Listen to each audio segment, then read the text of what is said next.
sorry. We lost touch. Gano'n naman talaga nangyayari sa magbabarkada, di ba? Nag-iintayan kung sino yung mag-organize ng reunion, tapos magkakakalimutan na. Nakakamiss talaga ang barkada. Kumusta naman ang bagong eskwela mo? Ako naman. Siyempre, mas masaya pa rin ako kung doon tayo sa probinsya. Ako si Chona. Ano pangalan mo? Ako. Ani, ito ang barkada, ha? Yan, si Gwen. Siya ang pinaka-soft-spoken sa lahat. Yan, si Dang. Basta huwag mong pakialaman yung curlash ko, okay, kaya. Uy! Hi! I'm Becky from New York. Kubaw! Ako si Janet. Pinaka-nerd, tsaka kopyahan nila ng homework. Yung nasa dulo, yung masungit yan, si Sue. Kagwapo. Who's there? Annie? Annie who? Alam nyo, dapat may official na pangalan yung grupo natin. Yun talagang magre-represent sa atin. Sunny.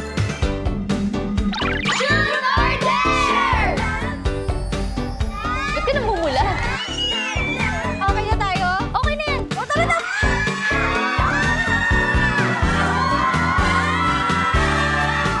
Ready? Ready na kayo? Okay! 9, 10, 7, 8! 1, 2, 3, 4, 5, 6, 7, 8! 1, 2, 3, kaliwa! Gusto ko sanang mag-reunion, magbabarkada. Magkita-kita, magsama-sama. Ay! Annie! Yes, Ma'am Annie. Thank you. Close deal! Wow! Gwen, may utang pa ba ako? Para ka ng 8 Wonder of the World. Dati na akong maganda. Nagpa-enhance lang ako ng konti. Say natin ng high school, no? Oo. Sugad mga Sunny! Sugad!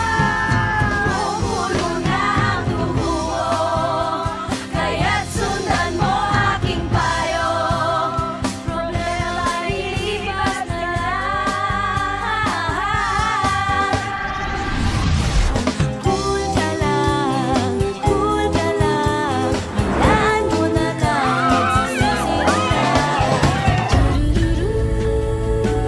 Sunny forever. Dapat yun ang pangako natin sa isa't isa na kahit anong mangyari, kahit tumanda na tayo, nandito pa rin tayo.